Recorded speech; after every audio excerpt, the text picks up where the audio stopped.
मैं मनोज कुमार आप लोगों के बीच ऑर्गेनिक केमिस्ट्री 12th क्लास का जो है पहला चैप्टर हैलो एल्केन्स एवं हैलो एरिन्स लेकर उपस्थित हूँ, जिसमें आप लोगों को हैलो एल्केन्स के जो है परिभाषा बताया गया है।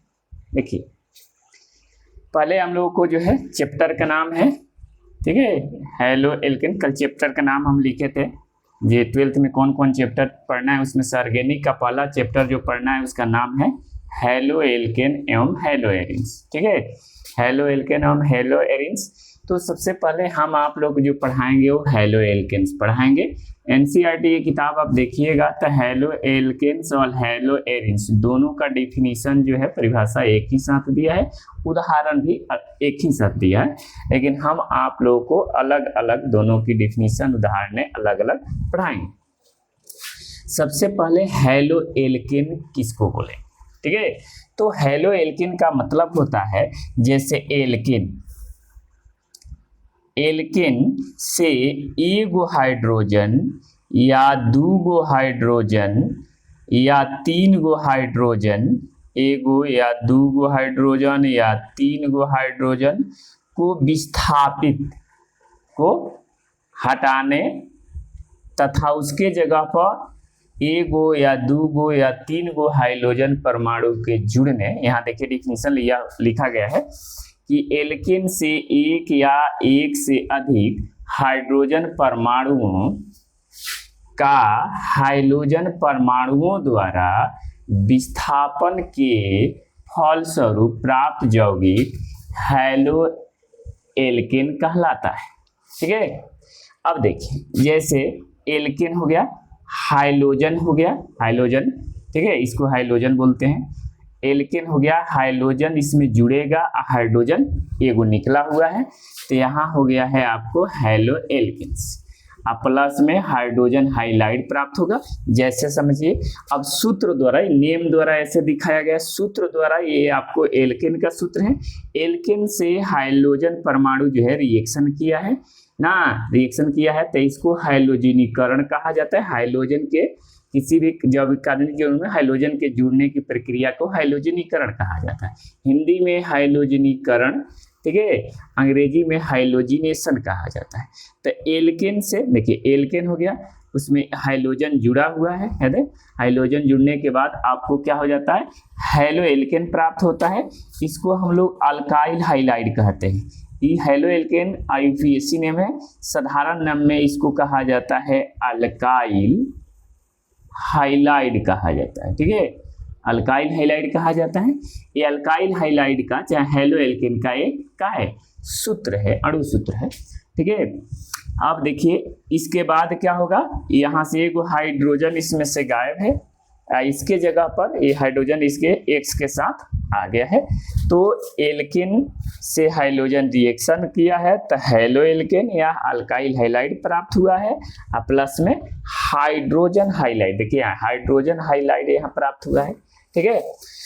उसके बाद इसका एग्जाम्पल जैसे सबसे फेमस उदाहरण होता है विस्थापन अभिक्रिया में यानी हाइड्रोजनीकरण में, तो ये आपको मीथेन का हाइड्रोजनीकरण या हाइड्रोजिनेशन या क्लोरीनेशन कहा जाता है, क्लोरीनीकरण हिंदी में कहा जाता है, ठीक है।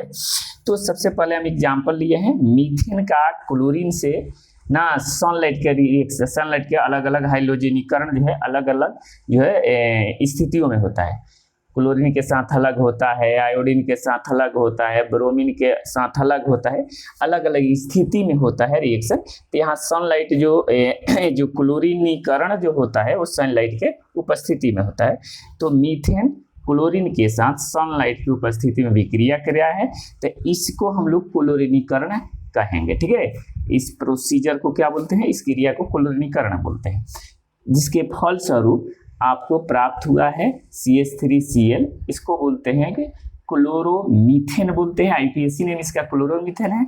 जबकि मिथाइल क्लोराइड, देखिए यहाँ अल्काइल, अल्काइल के जगह मिथाइल, हाइलाइड मतलब यहाँ क्लोराइड है के जगह, यानी कि यहाँ हम लिख सकते हैं कौची, एक्स का मतलब होता है फ्लोरीन, क्लोरीन, ब्रोमीन और आयोडीन।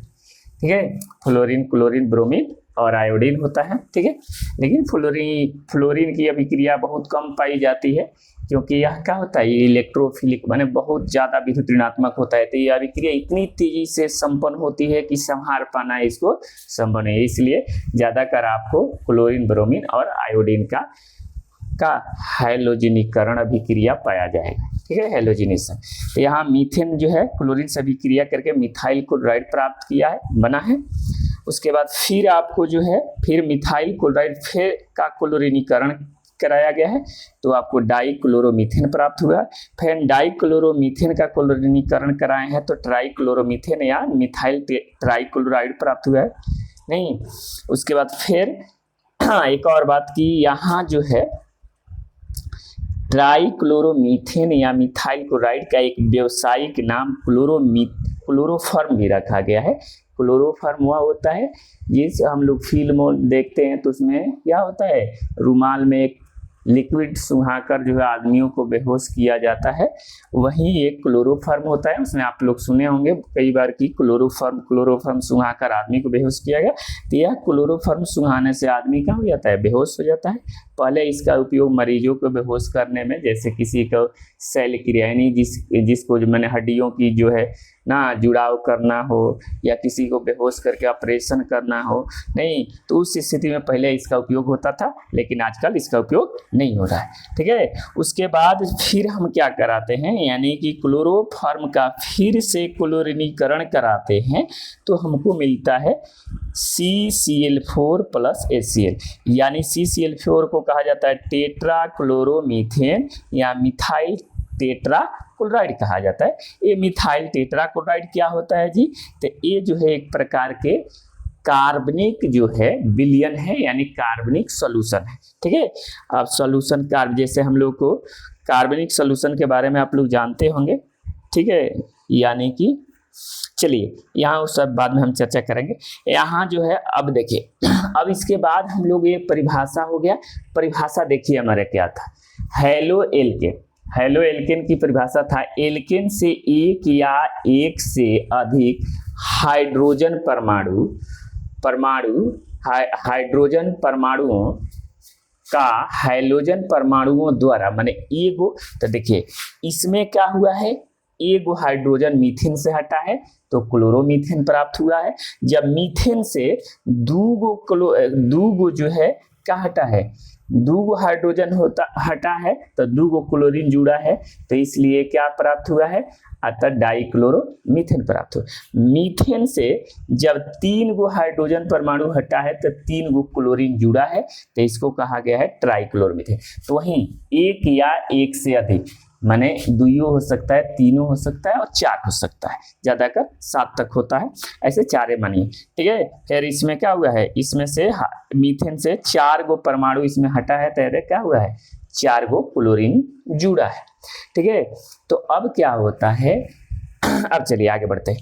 अब जो है हैलोजन परमाणु की संख्या के आधार पर हैलो एल्केन का वर्गीकरण, माने जय गो हाइलोजन परमाणु ना हैलो एल्केन में जुड़ा होगा, उसकी संख्या के आधार पर, यानी x जय गो जुड़ा होगा हैलो एल्केन में, उसकी संख्या के आधार पर, ठीक है, इस संरचना में उसके संख्या के आधार पर जो है हैलो एल्केन को क्या किया जाता है, मोनोहैलो एल्केन, मोनोहैलो लिखा है, monohalo alkane, di halo alkane और ट्राई हैलो एल्केन ना टेट्रा हैलो एल्केन, देखिए यहाँ ट्राई हैलो एल्केन है, tetra halo alkane, penta halo alkane, hexa halo alkane को हम लोग के रूप में हम लोग बांटते हैं, किसको, हैलो एल्केन को, किसके आधार पर, हैलो यानी हैलोजन परमाणु, हैलोजन इधर है, यहाँ है हाइलोजन परमाणु, नहीं यहाँ नहीं,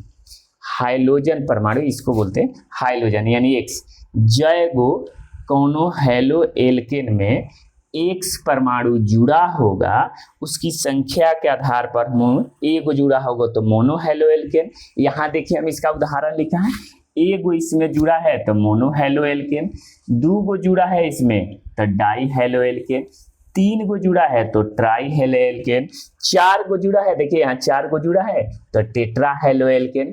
ठीक है, तो वर्गीकृत करते हैं।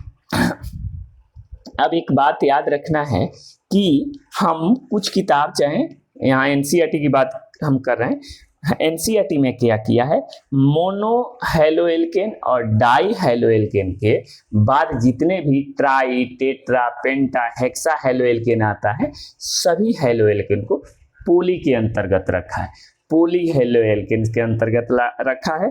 किसके बाद, mono halo alkane, die halo alkane के बाद पोली हेलो एल्केन में क्या किया गया है, वर्गीकृत किया गया है एनसीईआरटी के अनुसार। तो एक छोटा सा जो है आज हम लोगों का एक क्लास था कौची, हेलो एल्केन और हेलो एलिन चैप्टर यानी ऑर्गेनिक के पहले चैप्टर का। ठीक है, अब कल इसके आगे, हाँ एक और बात यहाँ लिखा है नोट में कि हेलो एल्केन में sp3 प्रसंकरण होता है। प्रसंकरण क्या होता है यहाँ तो चर्चा हम नहीं कर पाएंगे, लेकिन आप लोग इनऑर्गेनिक में पढ़े होंगे कि प्रसंकरण 11th में पढ़ना है। प्रसंकरण हाइब्रिडेशन हम लोग अंग्रेजी में बोलते हैं, तो इसमें sp3 हाइब्रिडेशन होता है, किसमें, हेलो एल्केन में। अब देखिए, अब अगली क्लास जो हम कल जो क्लास लेने वाले हैं उसमें आपको जो है हेलो एल्केन को CX बॉन्ड, क्या CX बॉन्ड या इसी को कहते हैं, इसी का प्रसंकरण यहाँ लिखा गया है sp3। sp3 प्रसंकरण जो लिखा जाता है वो केंद्रीय परमाणु के यानी कार्बन के, किस कार्बन का लिखा गया है, जो कार्बन हाइड्रोजन से जुड़ा होगा उस कार्बन के। यहाँ देखिएगा तो यहाँ 2 है तो ये इसका हम लोग संरचना लिखते हैं तो ऐसे होता है CH3 CH2X होता है। ठीक है, तो यहाँ इस कार्बन से 2 यहाँ कार्बन है तो इस वाले कार्बन से हाइड्रोजन जुड़ा है। ठीक है, इस वाले कार्बन से नहीं जुड़ा है, इस वाले कार्बन से जुड़ा है। ठीक है, तो ई कह रहा है इसमें कि CX यानी जौना कार्बन से हाइड्रोजन परमाणु जुड़ा हो, नहीं उस कार्बन के उसके आधार पर क्या किया जाता है, यानी एक हाइड्रोजन परमाणु जुड़ा हो, 2 हाइड्रोजन परमाणु इसी से एक ही कार्बन से, इसमें देखिएगा इसमें दिया गया है तो अलग अलग, एक ही कार्बन परमाणु से हाइड्रोजन 2 जुड़ा है लेकिन अलग अलग। इसमें कह रहा है कि जिस कार्बन से हाइड्रोजन जुड़ा हो उसी से एक हाइड्रोजन, 2 हाइड्रोजन यहाँ देखेंगे हम लोग, हाँ यानी कि जिससे हम लोग एगो यहाँ CX बॉन्ड माने जावना हाइड्रोजन परमाणु से, CX बॉन्ड का मतलब होगा जावना कार्बन परमाणु से हाइड्रोजन एगो जुड़ा होगा उसके साथ आपको एगो अल्काइल ग्रुप होगा, नहीं अल्काइल आर माने अल्काइल ग्रुप, 2 CX बॉन्ड से के साथ जुड़े अल्काइल ग्रुप के संख्या के आधार पर हम लोग इसको जो है प्राइमरी, सेकेंडरी और टर्सरी हेलो एल्केन में बांटेंगे। किसको बांटेंगे जी, तो हम लोग मोनो हेलो एल्केन को प्राइमरी, सेकेंडरी और टर्सरी जो है हेलो एल्केन में बांटते हैं। तो वहीं यहाँ जो है कहा जाता है कि CX बॉन्ड से जुड़े कार्बन हाइड्रोजन परमाणु के ना से अल्काइल ग्रुप के संख्या के आधार पर कल हम लोग जो है वर्गीकरण पढ़ेंगे। किसका वर्गीकरण पढ़ेंगे, CX बॉन्ड के से जुड़े अल्काइल ग्रुप के संख्या के आधार पर मोनो हेलो एल्केन का वर्गीकरण पढ़ेंगे। ठीक है, मोनो हेलो एल्केन को किसमें बांटा जाता है, primary halo alkane, secondary halo alkane और टर्सरी हेलो एल्केन। तो कल हम प्राइमरी, सेकेंडरी और टर्सरी यानी हिंदी में बोले देंगे तो प्राथमिक हेलो एल्केन, द्वितीयक हेलो एल्केन और तृतीयक हेलो एल्केन नहीं पढ़ेंगे, यानी मोनो हेलो एल्केन का कल वर्गीकरण पढ़ेंगे। और उसके बाद जो है हम लोगों को जो पढ़ना है, यहाँ एनसीईआरटी के सिलेबस के अनुसार आप लोगों को बता रहे हैं कि sp3CX, यहाँ देखिएगा आप लोग sp3CX आबंध के युक्त यौगिक का वर्गीकरण, एल्केन एल्काइल है यानी हेलो एल्केन का वर्गीकरण, RX भी इसको कहा जाता है। ठीक है, इसमें हम लोग पढ़ेंगे आगे प्राइमरी, सेकेंडरी और टर्सरी हेलो एल्केन के लिए। तब तक के लिए आज इतना ही, आप लोग जो है नहीं इसको नोट कर लीजिएगा और अगली क्लास हम जो है नहीं बता ही दिए कि क्या पढ़ने वाले हैं, मोनो हेलो एल्केन पढ़ने वाले हैं, मोनो हेलो एल्केन का वर्गीकरण पढ़ने वाले हैं। तब तक के लिए आज एक छोटा सा वीडियो आप लोगों के बीच भेज रहा हूँ, इसको जो है नहीं आप लोग ध्यान से पढ़िए और आनंद लेते रहिए। तब तक के लिए धन्यवाद।